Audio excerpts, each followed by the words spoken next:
Agora sim. Bom dia. Tá travando muito, eu sei. Aguenta firme aí, gente. Eu sei que tá travando. Tanto que eu não consegui entrar nem no YouTube. Eu tô gravando para subir no YouTube.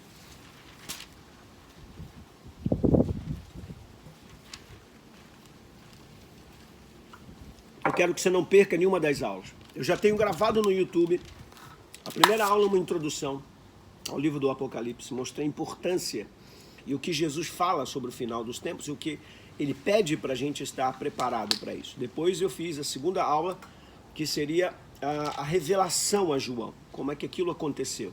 Depois fiz a aula sobre a carta às igrejas, porque o Apocalipse, ele acontece do momento em que Jesus chega na terra como Messias, como rei ungido, e ele então vai deflagrar o período da igreja, também chamado de período dos gentios. A Bíblia diz, ele veio para os que eram seus, os judeus, mas os seus não o receberam.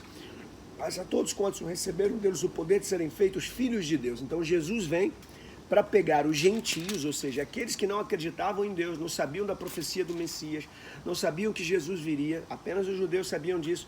E aí ele vai atrás daqueles que estão perdidos. Então os judeus podem se converter, mas agora também o mundo inteiro pode se converter.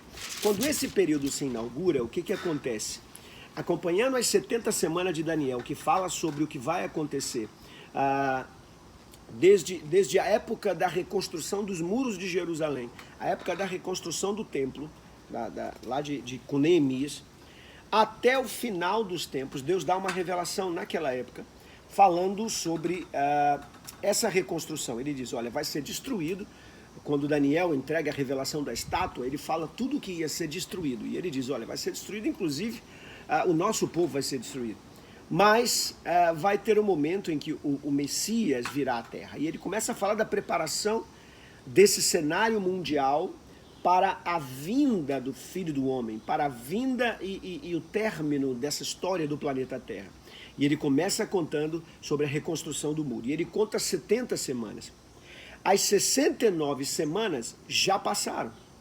E aí, quando chegou nas 69 semanas, quando terminou a 79ª semana, Jesus estava na terra e foi tirado da terra. Quando Jesus é tirado da terra, alguns historiadores dizem que é quando ele entra no templo montado num jumentinho. Bom, seria a revelação, né, profética de que ele era o Messias. Uma vez que ele entra na terra, ou pisa na terra, ou aparece como Messias, começa a contar a última semana. Interrompe a contagem da 69ª. E aí vai haver um intervalo entre a semana 69 e a semana 70. Esse intervalo entre a semana 69 e a semana 70 é chamado de período dos gentios, ou seja, os judeus não são mais relógio na terra. Quem passa a ser o relógio na terra? A igreja. Jesus inaugura um período onde Deus vai buscar os gentios. Deus vai buscar agora um outro povo que não estava alvo das suas promessas. Era alvo das promessas, mas não estava alvo. Entendeu a diferença? Ele era alvo da promessa, mas a promessa não estava indo em direção a ele. Jesus agora vai revirar isso, vai fazer uma compensação, trazendo Paulo, ele vai chamar um apóstolo Paulo, para começar a inaugurar uma pregação para o mundo inteiro. Então, Paulo vai inaugurar esse tipo de pregação. Muito interessante. O que vai acontecer agora é que todos os povos, línguas e nações poderão ser salvos por Jesus. Por isso eu fui alcançado aqui no Brasil, por isso você foi alcançado aí em qualquer outra nação aonde você estiver. O evangelho chegou até aí, passou pela Europa, foi para a Ásia, Oriente Médio, na Ásia Menor, né? Paulo pregou na Ásia Menor, depois veio para a América do Norte, América do Sul, Oceania. Bom, o evangelho foi para o mundo inteiro e está indo ainda para o mundo inteiro. E a Bíblia diz que quando esse evangelho fosse pregado no mundo inteiro, aí chegaria o fim. Bom, o evangelho já está entrando no mundo inteiro, o mundo inteiro já conhece, eu já fui convidado para pregar até no Paquistão, então o mundo inteiro já conhece quem é Jesus, já tem uma noção e esse evangelho está sendo pregado cada vez mais e com a força da internet. A internet também não é só ruim, né? A internet também tem uma força de levar esse evangelho a mais distante ainda. O barulho de água gostoso no fundo, tem cachoeira aí? Ou não é barulho de água? Enganaram você. O barulho que tem aqui é o vento batendo nas folhas, e aí parece ser um barulho de água, mas não é um barulho de água, ok? Não tem cachoeira aqui perto de mim, tem uma piscina aqui do lado, mas não é cachoeira. Bom, vamos dar sequência aqui.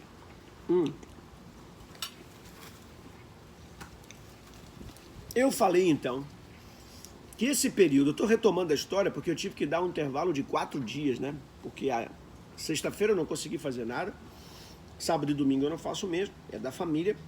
Estou retornando agora aqui na segunda-feira. Então, é importante entendermos que quando esse período começa, não tinha profecias para o que ia acontecer com a igreja, certo? Toda a profecia basicamente era para o povo de Israel. Aí então Deus leva João para a ilha de Patmos e dá a João uma revelação. Nessa revelação ele entrega o livro do Apocalipse, que eu já disse que significa sair das sombras. Ele revela da escuridão, do secreto do coração de Deus, do escuro, ele revela o que vai acontecer no mundo inteiro. E ele começa então com 7 cartas às 7 igrejas da Ásia. Eu mostrei para você, eu quero que você assista todas as aulas que eu já gravei do Apocalipse, essa também vai ficar gravada. Quero que você assista todas elas e veja o seguinte. Quando ele dá as cartas, parece muita coincidência, mas cada carta daquela, se você ligar os pontos geograficamente, se for no mapa, ver onde era a igreja, ligar os pontos, você vai ver que ele forma a letra do alfabeto grego ômega. Ômega é a última letra do alfabeto. É como se ele estivesse dizendo, esse é o final da história. Eu sou o alfa, mas também sou o ômega. Ele diz isso várias vezes na Bíblia, diz no Antigo Testamento e diz no Novo Testamento, no próprio livro do Apocalipse. Jesus diz, eu sou o alfa e o ômega. Jeová diz lá no Antigo Testamento, eu sou o alfa e o ômega, provando que eles dois são a mesma pessoa. Mas uma coisa muito interessante, um abraço Cristiane de Pernambuco, uma coisa muito interessante que Deus faz é o seguinte, ele libera as cartas, cada carta daquela tem um nome, né? Um nome, a igreja de Laodiceia, a igreja de Éfeso, a igreja de Pérgamo, e a igreja, aí vai falando o nome das cidades que estão ali, onde as igrejas estão. Interessante que cada cidade daquela, o nome tem um significado. E à medida em que você vai lendo o significado na ordem das cartas que foram enviadas, escritas por João, você vai percebendo o seguinte. Essas cartas que são entregues, que são reveladas, elas, traduzida, refere-se a um período da igreja. Não é coincidência, é uma revelação de Deus de forma tremenda e poderosa. A Ed está dizendo ali, Daniel teve também visões do tempo atual. Sim, mas não com relação à igreja, mas do tempo como um todo, né?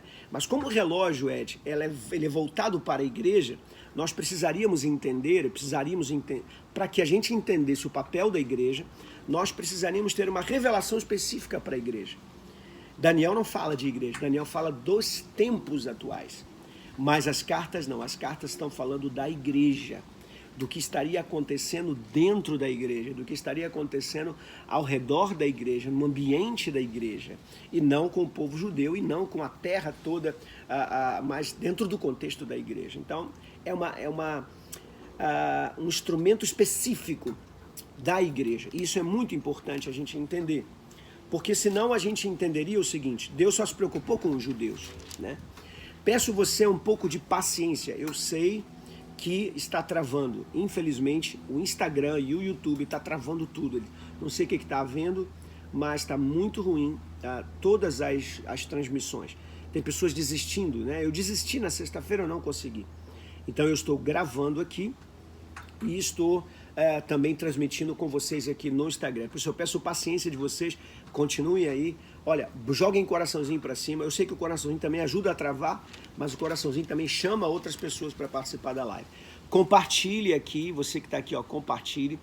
E quando terminar isso aqui, você vai no YouTube, porque eu vou gravar lá no YouTube, eu queria que você assistisse de novo, mas com uma folha de papel na mão, ok? Aqui a gente vai batendo papo, e eu quero que você esteja aqui, por quê? Porque aqui você pode me perguntar, aqui você pode tirar dúvidas, aqui você pode fazer comentário, né? E aí eu posso responder, interagir com você. Mas aqui no YouTube eu não vou conseguir, porque eu estou só gravando. Muito bem, então entendido o que aconteceu com as cartas no capítulo 3 e também pelo capítulo 4, nós vamos chegar ao capítulo 4 para entender de fato, na verdade, o que acontece depois que a história da igreja, como eu disse, a história da igreja vai acontecer. E a Bíblia diz, na última carta, que seria a igreja de Laodiceia. O que significa Laodiceia? Governo do povo, ou, em outras palavras, democracia. O que é uma democracia? É o povo que manda, é o povo que escolhe. E a palavra de Deus sempre deixou claro que quem governa é Deus, que quem manda é Deus, que quem dirige é Deus. Quando o homem começa a querer dirigir no lugar de Deus, tudo começa a dar errado. Então, é isso que acontece na história. O homem toma o controle da igreja, começa a querer governar do jeito dele. O Espírito Santo, a Bíblia diz que Jesus, né? Jesus manda João escrever que ele está do lado de fora da igreja, batendo na porta querendo entrar. Não significa que todas as igrejas deixam Jesus do lado de fora, ok? Então aquilo ali é um termo genérico. Então Jesus está dizendo, tem muitas igrejas que vão me deixar do lado de fora. Pastor, por que o senhor diz isso? Que Jesus está dizendo que tem muitas igrejas, não que são todas as igrejas. Porque quando ele fala sobre a chegada dele na terra, quando ele fala das bodas do Cordeiro, sobre a festa que marca o arrebatamento da igreja e as bodas do Cordeiro, que é agora esse período nosso da agora, que a qualquer momento Jesus está voltando para levar a sua igreja, eu já falei sobre o arrebatamento. É muito interessante que ele diz assim, é chegada as bodas do Cordeiro e a sua noiva já se aprontou. O que significa isso? Que a noiva de Jesus, a igreja, ela estaria preparada. Pegou isso? A noiva de Jesus estaria preparada. Quem é a noiva? É a igreja. Então não se confunda o fato de Jesus ter dito na profecia que muitas igrejas estariam deixando ele do lado de fora, que ele estaria batendo para que ele entrasse e ceiasse. É um alerta para que as igrejas fiquem atentas quando elas se sentirem ricas, quando elas se sentirem poderosas, quando elas acharem que sabem de tudo. Jesus está dizendo, você é pobre, você é cega e você é nua. Você não sabe de nada. Quem sabe é o meu espírito e eu é que tenho que guiar você. Esse é o recado da igreja dos últimos tempos, a igreja que nós estamos vivendo hoje. Mas mesmo assim, tem muitas igrejas fiéis que ainda se mantêm em santidade, que ainda se mantêm guiada pelo Espírito Santo. Ela não se perdeu, vive na dimensão do Espírito. Por isso Deus me levantou para falar sobre o modo QS, para falar sobre nós andarmos na espiritualidade, para falarmos sobre inteligência espiritual, explicar a você como é que desenvolve essa inteligência espiritual. Esse é o meu ministério, esse é o meu trabalho, é isso que eu faço. Todos os dias da minha vida. Eu dou aula na minha academia ensinando sobre isso. Eu preparo pessoas que trabalham com outras pessoas para ensinarem sobre isso. Eu preparo líderes, preparo pastores, preparo gente que não importa se está no último nível da igreja de desenvolvimento ou se começou agora na igreja. Eu preparo essas pessoas que quiserem para ser embaixadoras do reino de Deus, embaixadoras do Espírito Santo, embaixadoras da inteligência espiritual, para ensinar as pessoas a viverem pelo Espírito. Você ainda não mandou coraçãozinho aí? Manda coraçãozinho pro alto. Se você deseja ser uma pessoa que comunica o Espírito Santo, que vive o Espírito Santo, que fala do Espírito Santo, que respira o Espírito Santo e principalmente que pensa pelo Espírito Santo. Vamos então, vou colocar aqui o meu ovinho pro lado. Aqui do lado. E vou entrar aqui com você em Apocalipse capítulo 4. Apocalipse capítulo 4 é um dos textos da Bíblia que eu mais sou apaixonado. Preste muita atenção nesse texto. Depois dessas coisas, olhei, e eis que não somente uma porta aberta no céu, como também a primeira voz que ouvi, como de trombeta ao falar comigo, dizendo, sobe para aqui e te mostrarei o que deve acontecer depois dessas coisas. Então, Jesus arrebata João para que ele saiba o que vai acontecer depois dessas coisas. Ele arrebata João. Quem está aqui com ele é o apóstolo João. Depois dessas coisas, chegamos aqui agora a uma transição.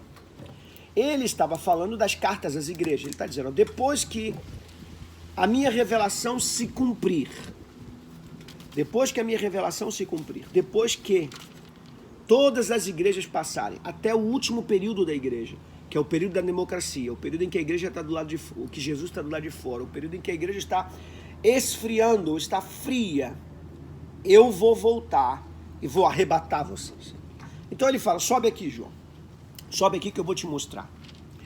Olha que coisa interessante, sobe aqui que eu vou te mostrar. Vou te mostrar o quê? O que vai acontecer depois dessas coisas.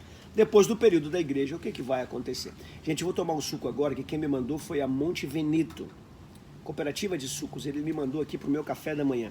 É um suco de tangerina, manga e maçã, sem adição de açúcar. O doce aqui é da própria fruta. Ó, isso aqui é fantástico. Você vai achar isso aí nos mercados.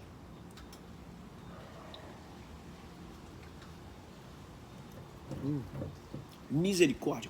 Tudo fruta que eu gosto. Então preste atenção.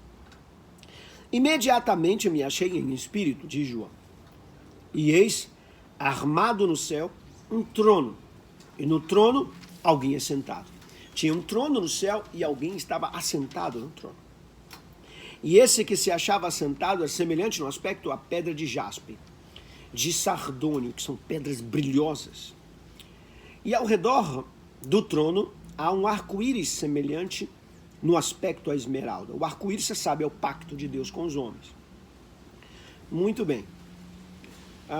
Que mais? Ao redor do trono também haviam 24 tronos.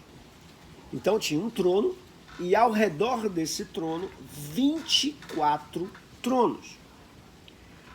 Ardem 7 tochas de fogo, que são os 7 Espíritos de Deus. Então o que significa isso aqui? Estava no trono, quem estava no trono? Deus estava no trono, Jesus estava no trono, a Trindade estava ali representada. Essa Trindade representada pelo Rei Absoluto, Deus eterno, imortal, invisível, mas real, ao redor dele tinham 24 tronos. O que os teólogos dizem sobre isso aqui? O que nós falamos sobre esse trono? O que parece ser esse trono?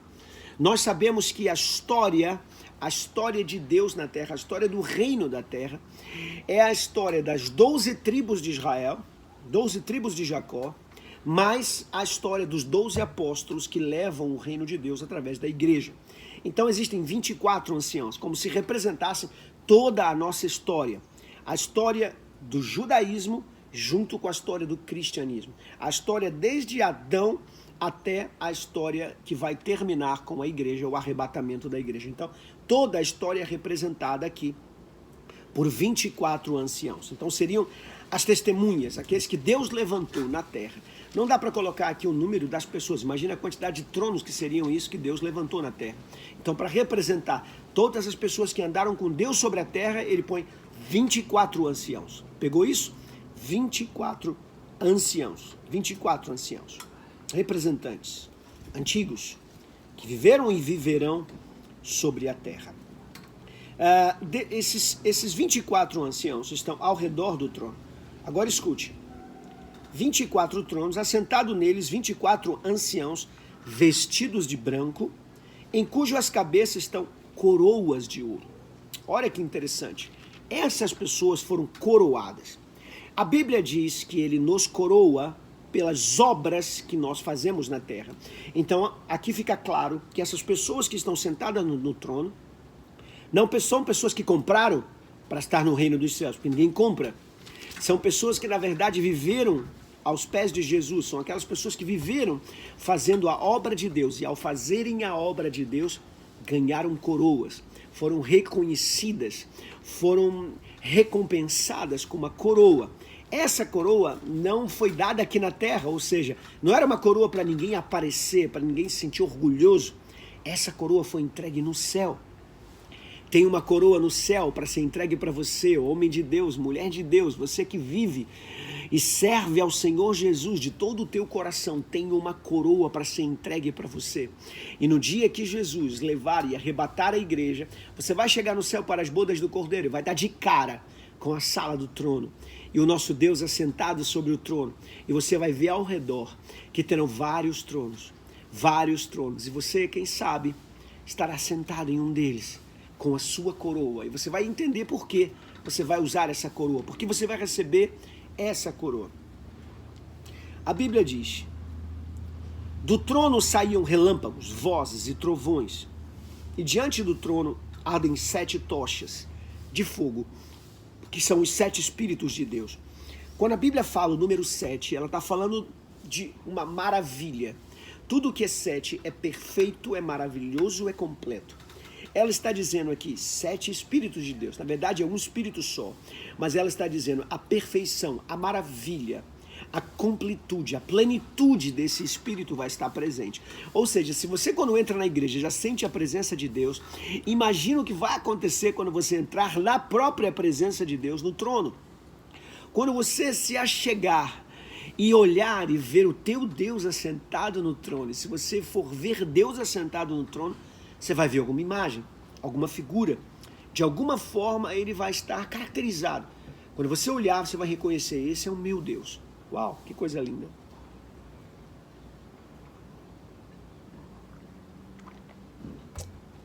Ai, gente, que suco bom demais.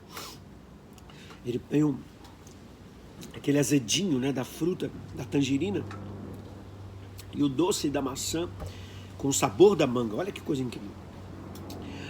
Então vem. Os 7 Espíritos, as tochas identificam como a presença do Espírito Santo iluminando os homens que estão ali. Fala de tochas, então ele está falando sobre a iluminação. Eu imagino que enquanto nós estamos aqui na Terra, esse trono já existe. Esse trono foi criado para esse momento do arrebatamento. Esse trono já existe, os 24 anciãos já existem. E essa tocha acesa já existe. O Espírito de Deus está perante Deus, junto dele, com ele, aceso o tempo todo. E por que ele é chamado de tocha? Porque ele ilumina. Por que você tem que desenvolver sua inteligência espiritual? Por que você tem que andar no modo QS o tempo inteiro? Por que a sua mente tem que ser espiritualizada para que você olhe o mundo e mesmo que vejam coisas materiais, porque tudo que eu olho ao meu redor são coisas materiais. Essa planta é de verdade, ela não é uma planta de mentira, tudo isso aqui é realidade, tem vida, tudo isso aqui se move, o mundo está em movimento. Essa tocha nos ilumina para nos mover dentro da vontade de Deus. Eu quero que você esteja aí ligadinho, preparadinho, esteja aí conectado com o céu para receber instruções do céu. E a única maneira que você pode ter para estar conectado com o céu é andando em espírito, é andando em modo QS. Olha que coisa interessante. Há diante do trono como mar de vidro. Há diante do trono um mar de vidro, né? Como mar de vidro, semelhante ao cristal. E também no meio do trono, em volta do trono, 4 seres viventes, cheios de olhos, por diante e por detrás. O que seria esse mar de cristal, semelhante ao cristal, um mar de vidro semelhante ao cristal? A Bíblia fala sobre o Deus imortal, que habita em luz inacessível. O cristal talvez seja a joia que mais reflete a luz, que mais trabalha a luz, que mais traz translucidez. O nosso Deus é assim. É um Deus de luz, é um Deus translúcido. É um Deus que ilumina, é um Deus que torna transparente. É um Deus que... o diamante é a coisa mais poderosa e forte que existe. Eu não sei se você sabe, o diamante é feito de vidro, da mesma característica do vidro. É como se fosse um vidro trabalhado.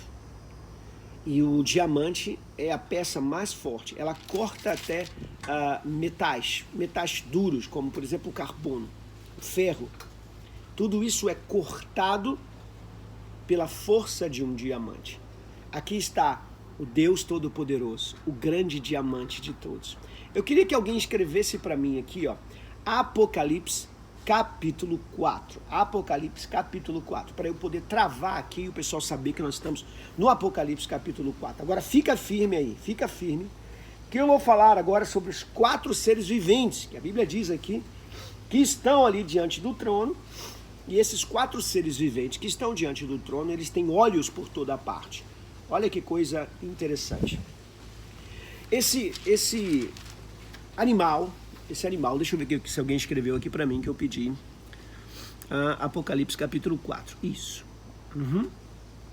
Então, esse animal que está, esses 4 seres viventes, são o leão, o novilho, o homem e a águia. É importante você entender que esses animais, esses 4 seres viventes, eles estão lá na profecia de Ezequiel. Tá certo? Aliás, toda a linguagem de Apocalipse, ele vem de uma linguagem bíblica. Então Deus revelou lá atrás a Daniel, Deus revelou a Ezequiel, Deus revelou aos profetas antigos, uma linguagem para o mundo futuro. Para esse mundo futuro. E aí o que acontece? Ele agora, quando entrega a revelação a João, ele usa a mesma linguagem para que as pessoas pudessem conectar o que foi dito no passado, há mais de 700 anos atrás, ou 600 anos atrás, com aquilo que estava escrito naquela época. Ok? Então isso aqui é para você entender que Deus entregou a revelação, a linguagem 2.600 ou 2.700 anos de hoje para trás, e a linguagem do Apocalipse, ou o livro do Apocalipse, há mais ou menos 1.800 anos, ou entre 1.800 a 1.900 anos atrás, tá certo? Porque há 2.000 anos atrás nasceu Jesus, então foi um pouquinho depois, tá certo? Uns 100 anos quase depois. Bom, seguindo aqui, quais são os animais que tem ali? O primeiro ser vivente é semelhante a um leão, o segundo ser vivente é semelhante a um novilho, o terceiro tem um rosto de homem, e o quarto ser vivente é semelhante à águia. Quando está voando, e os 4 seres viventes têm cada um deles, respectivamente, 6 asas. Estão cheios de olhos e ao redor e por dentro. As asas e os olhos são muito simples. As asas porque podem voar para qualquer lugar. Eles podem voar e ficar parados, né? Uma asa pode bater e a outra plainar. Eles podem adorar enquanto voam. Então eles têm um movimento liberado para cima, para baixo, para o lado, para trás. Então são forças que podem ser liberadas a qualquer instante. Preste atenção nisso. E quais são os animais? O leão. Quem é o leão? O leão é o caçador, é o predador forte, mas símbolo da realeza. Lembre-se que Jesus é chamado de o leão da tribo de Judá. Lembre-se que ao falar de Judá, Deus fala ali, contando sobre Judá, ele diz que eles seriam como os filhos do leão. Né? Então Jesus é o leãozinho que veio e nasceu entre o povo para governar. Ele é o rei da selva e aqui então o símbolo de realeza. Então a força que emana desse trono emana junto com a realeza de Deus. A realeza está presente. Outra coisa, o novilho, o boi novo, são animais conhecidos pela força. Né? Então você vê aqui realeza e você vê aqui força. O que mais? Ele fala sobre a figura do homem e acrescenta uma outra característica, juntando a força e a inteligência. Então, olha só, ele põe realeza, ele põe força e agora ele fala do homem, que o grande sinal do homem é a sua inteligência, a sua capacidade. E depois ele vira e fala da águia. Quem é a águia? É uma predadora das mais rápidas, ela pode voar a uma velocidade incrível de mais de 200 km por hora.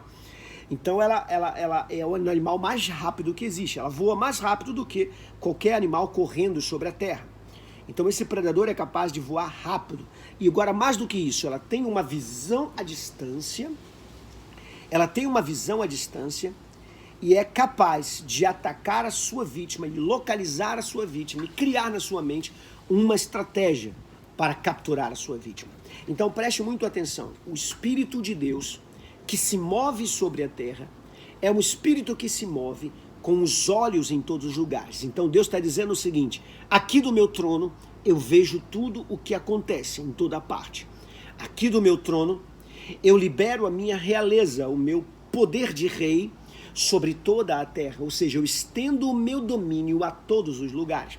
Ele está dizendo, olha, aqui do céu eu preciso que você entenda que aqui do céu eu tenho inteligência liberada aos meus filhos, aos meus servos, para que eles entendam tudo aquilo que eu estou fazendo. E essa inteligência espiritual. É muito importante você compreender isso. Nós temos a mente de Cristo, diz o apóstolo Paulo.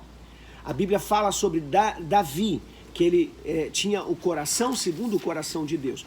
É a mesma expressão para a inteligência espiritual. Ter um coração segundo o coração de Deus, ou uma mente como a mente de Cristo, é o mesmo sentido da inteligência espiritual.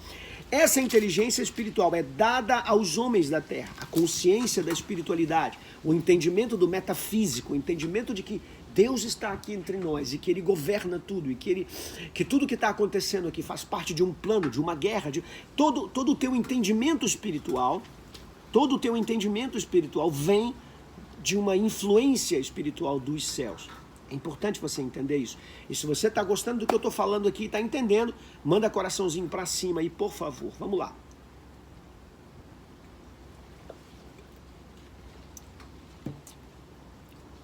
Uau! Muito bem. No capítulo 4, versículo 8, agora na parte B, a Bíblia diz: não tem descanso, nem de dia nem de noite. Eles estão proclamando, falando sobre os santos, falando sobre os seres viventes. Eles estão proclamando o tempo inteiro: Santo, Santo, Santo é o Senhor Deus, o Todo-Poderoso, que era, que é e que há de vir. O que ele está dizendo, irmão? Vamos levar isso aqui no sentido literal, dizendo assim que todo dia, toda hora, em todo minuto, os anjos estão lá: Santo, Santo, Santo, Santo, Santo, Santo. Não é essa a ideia. A ideia é que eles estão diante de Deus, com o seu coração voltado para Deus, a reconhecer que Deus é santo, santo, santo. Quando se diz santo, santo, santo, é porque é o seguinte: não há dúvida. Quando eu digo santo, eu repito, eu confirmo o que eu disse. E quando eu falo mais uma vez, eu sacramento o que eu disse. Então é sacramentado na cabeça de todas as pessoas que Deus é santo. E o que é algo santo? É algo separado, é algo que não pode ser tocado. É algo que não deve ser tocado, é algo que não deve ser falado mal, é algo que não deve se murmurar, é algo que não deve se repreender, é algo que não deve se questionar. Santo é algo especial. Santo, santo. É o Senhor, é o Dominus. O termo aqui grego é Dominus, latim Dominus, que significa Senhor de tudo, absoluto, dono de todas as coisas. Ele é o Todo-Poderoso. E Ele é o Deus da eternidade. O que era, o que é agora, e Ele sempre há de ser. Olha só que coisa linda. E aqui no texto diz: e o que há de vir. Ou seja, eles estavam na terra, e Deus está revelando a João que esse Deus há de vir para ele. Esse Deus da eternidade vai aparecer para a sua igreja, vai arrebatar a sua igreja, que está antes do arrebatamento. João está olhando o que vai acontecer para o arrebatamento e início da grande tribulação. Daí ele diz assim: quando esses seres viventes derem glória e honra e ações de graças ao que se encontra sentado no trono, ao que vive pelos séculos dos séculos, e os 24 anciãos se prostrarem diante dele, que se encontram sentado no trono, adorarão o que vive pelos séculos dos séculos e depositarão as suas coroas diante do trono. Só para você entender então o que é a coroa. A coroa são as suas obras, as minhas obras. Quando nós comparecermos diante de Deus, Ele não vai olhar para nós e dizer assim: uau, Djalma, sua coroa é fantástica, hein? Olha, sua coroa é maior do que a coroa do João, hein? Olha, eu vi que a sua coroa é maior do que a coroa do Paulo. Ó, Pedro, tadinho, não tem nem a coroa, nem a metade da coroa que você tem. Sua coroa tem mais diamante, a do outro tem menos diamante, não é nada disso. Quando você chegar diante de Deus com uma coroa que você conquistou fazendo a obra de Deus, sabe o que vai acontecer? Você vai tirar a sua coroa e depositar aos pés de Deus. Olha que coisa interessante. Deus sabia que ia te levar para o céu. Então Ele bota você no reino. Para quê? Para que você no reino conquiste algo. Você não pode comparecer diante de um rei sem ter nada o que entregar a ele. Você não pode comparecer diante de um rei sem ter um presente para dar. Agora eu pergunto para você: o que você poderia dar ao rei dos reis, senhor dos senhores, que agradasse a ele? O que você daria para ele? Daria um carro? Daria um BMW? Daria uma casa no campo para ele? O que você daria? Uma casa em Angra com um jet ski? Com um barco? O que você poderia dar a Deus que iria alegrar o coração de Deus? Só tem uma coisa que alegra o coração de Deus: as obras dos santos. E é isso que vai ser transformado em coroa. E é isso que você, quando chegar, vai dizer: Senhor, está aqui. As pessoas que eu ganhei na terra, as pessoas que eu salvei na terra, o evangelho que eu preguei na terra e vi vidas serem transformadas, Aqui estão os casamentos que eu ajudei a salvar. Aqui estão as vidas transformadas. Pessoas que se perderam, mas ouviram a pregação do teu evangelho. Eu preguei para elas. Aqui está a coroa. A coroa que eu recebi por fazer a tua obra, ela não é minha. Não foi para minha honra. Não foi para minha glória. Não foi para que eu aparecesse na terra. Mas essa coroa é para ti, Senhor. Você vai ter o que entregar a Jesus. Você vai ter o que adorar a Jesus. Olha que coisa, que esplendor, que coisa magnífica, que coisa mais maravilhosa. Honra e ação de graças. Oh, aleluia. Será um momento de gratidão. Os 24 anciãos vão se prostrar com adoração e vai entregar as suas obras ao Senhor. E vai dizer, tu és digno de receber. Tu és digno. Em outras palavras, tudo que eu fiz não foi por mim. A pregação não foi por mim. Eu não fiz para aparecer na terra. Eu não fiz para que as pessoas da terra pudessem dizer, uau, Djalma é fantástico. Eu não criei um canal no YouTube, eu não criei um canal no Instagram para que as pessoas dissessem, uau, eu gosto muito do Djalma. Vou mandar um presente para o Djalma. Eu gosto muito do Djalma. Oh, uau, o Djalma é fantástico. Não, Senhor. Tudo que eu fiz foi para que essa glória fosse para você. E eu sei que tem um momento certo em que eu vou entregar para ti tudo que eu fiz aqui na terra. E não só eu, Djalma, mas você, Helena, você, Paulo, você, Patrícia, você, Celso, Marília, Fernanda, Fernando, você vai entregar o que você fez para o Senhor. Que coisa maravilhosa, que coisa linda é isso. Mas a Bíblia continua, ela continua no capítulo 5. Ela continua no capítulo 5. E o que ela vai falar no capítulo 5, que nós vamos entrar um pouquinho aqui hoje, porque nós vamos deixar amanhã para mais coisas. No capítulo 5, nós vamos ver que logo depois disso, o livro aparece. Um livro aparece. Então vamos lá. No capítulo 5, deixa eu ler aqui com vocês. João vai descrever uma cena em que ele toma um livro selado. E vi na destra do que estava assentado sobre o trono um livro escrito por dentro e por fora, selado com 7 selos. Primeira coisa, deixa eu dizer para você o seguinte. Esse livro aqui não é igual ao livro que nós conhecemos, igual a Bíblia que nós temos na mão. Esse livro aqui era um livro antigo, então eu estou falando aqui de pergaminhos. Sim, pergaminhos, ok? São aqueles pergaminhos antigos. Por isso ele está escrito por dentro e por fora. Porque o pergaminho podia ser escrito dos dois lados. Então esse livro estava escrito de um lado e estava escrito de outro lado. Agora preste atenção. Como é o pergaminho? O pergaminho é um rolo semelhante a esse aqui, né? E ele então era escrito desse lado e escrito desse lado. E aí o que você fazia? Você enrolava ele. O que são os 7 selos? A pessoa escreveu alguma coisa e enrolou, parou, botou um selo aqui para ninguém abrir, e aí enrolou de novo. Botou outro selo, enrolou de novo. Botou outro selo, enrolou de novo. E assim ele faz por 7 vezes. Então, eles tinham na mão um rolo, um livro, é chamado de livro mesmo, um livro, e esse livro aqui está com 7 selos. O que significa isso? É que aquele que tem o direito de abrir o selo, ele vai abrir. Então, quem tem autoridade para abrir o primeiro selo vai conseguir ler um pedaço do livro. Quem tem autoridade para abrir o segundo selo vai ler outra parte do livro. Quem tem autoridade para o terceiro, e assim vai. Aquele que tiver autoridade para abrir os 7 selos vai ler a carta inteira, tanto de um lado quanto do outro. Isso é que é o livro e essa é a revelação. E a Bíblia vai perguntar isso. Olha que coisa interessante. João vai dizer...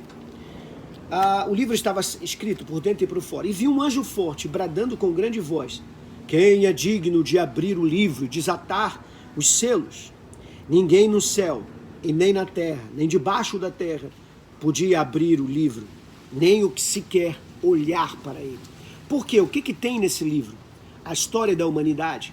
O que tem nesse livro? A história do que vai acontecer dali para frente. O que tem nesse livro? A sentença. Agora, mais do que isso, preste muito atenção. Aquele livro era como uma escritura, por isso era lacrada. Era como um testamento, por isso era lacrado. Todo o testamento só pode abrir quem é o dono do testamento, aquele para quem foi dirigido aquilo. Escute, esse livro foi para nós.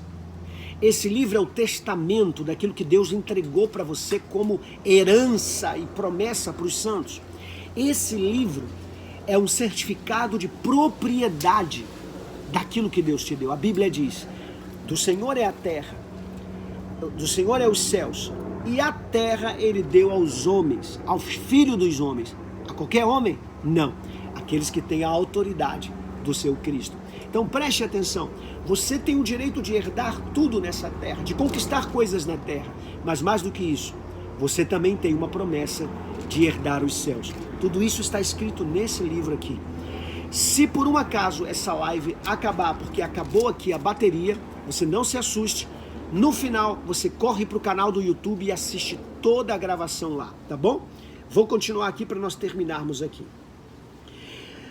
Eu vi um anjo forte, ele disse, quem é digno de desatar os selos? Versículo 3, ninguém no céu, nem na terra, nem debaixo da terra, nem podiam olhar para ele.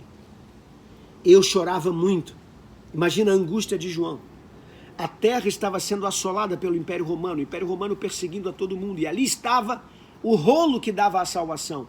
O rolo que garantia a vitória, o rolo que declarava qual seria a vitória dos santos. O rolo que dizia, olha, nós temos promessas para você, mas só que essas promessas estão lacradas nesse livro. Ninguém podia abrir. João queria uma resposta. João via a igreja sendo morta, perseguida, e ele queria uma resposta. Ele dizia, Senhor, dá-nos uma resposta. De repente o livro aparece diante dele dizendo, a resposta está aí dentro, mas ela está selada. Ninguém pode abrir, ninguém pode olhar sequer para esse livro. Mas aí, escute, eu chorava muito, porque ninguém for achado digno de abrir o livro, nem de ler, e nem de olhar para ele. A resposta está ali, mas ninguém pode abrir. E disse-me um dos anciãos, não chores, não chores. Eis que o leão da tribo de Judá, a raiz de Davi, venceu, para abrir o livro e desatar os 7 selos. E eu olhei, e eis que estava no meio do trono, dos 24 anciãos, entre os anciãos um cordeiro, que havia sido morto, e tinha 7 pontas e 7 olhos, que são os 7 Espíritos de Deus, enviado a toda a terra. Ele olhou e viu, tinha um cordeiro de pé, um cordeiro no meio dos anciãos. Aquele cordeiro é Jesus. Só ele pode abrir o livro. Amanhã, às 6h50 da manhã, eu volto outra vez. Se eu não conseguir entrar direto pelo YouTube, eu faço pelo Instagram, mas gravo no YouTube. Essa aula eu já vou subir já no meu canal. Preste muita atenção. Jesus é o cordeiro que pode abrir o selo. E ele vai abrir o selo e amanhã você vai saber o que está escrito nesse selo. E a revelação do que está escrito nesse selo. Esse selo vai dizer o desenrolar de tudo que vai acontecer depois que a igreja for arrebatada. O que vai acontecer no período da grande tribulação. A grande tribulação é a última semana das 70 semanas de Daniel. A última semana do desenrolar da terra. Depois disso, Jesus volta pela segunda vez. E aí, queridos, sabe o que vai acontecer? Vai estabelecer o trono para julgar os vivos e os mortos. Aqueles que não aceitaram a Cristo. Porque aqueles que aceitaram a Cristo estarão vivendo com Ele pelos ares. Estarão morando nos céus. Se você não aceitou a Cristo, essa é a hora. Entregue-se a Jesus hoje. E não sofra a condenação da volta de Jesus. E você que é de Jesus, dê glórias a Deus. Porque Jesus foi o cordeiro que venceu e abriu o livro. E como ele abriu o livro, tua vitória já está revelada. E eu quero mostrar para você amanhã, 6h50 da manhã, a sua vitória. Quero pedir a você que convide outras pessoas. Tira uma foto aqui, vamos lá. Tira aí. Aí, tira uma foto bacana. Linda. Convide seus amigos para estar com a gente aqui estudando o livro do Apocalipse. Diga, está maravilhoso, sensacional. E amanhã, a revelação de tudo que está acontecendo nesse período agora, que está antevendo o período das tribulações. Como será a tribulação e como será a segunda vinda de Jesus. Amanhã eu estou louco para falar sobre esse assunto e vai ser magnífico. Espero você, convide todo mundo e não falte. Em nome de Jesus, você pode me aguardar. E você que está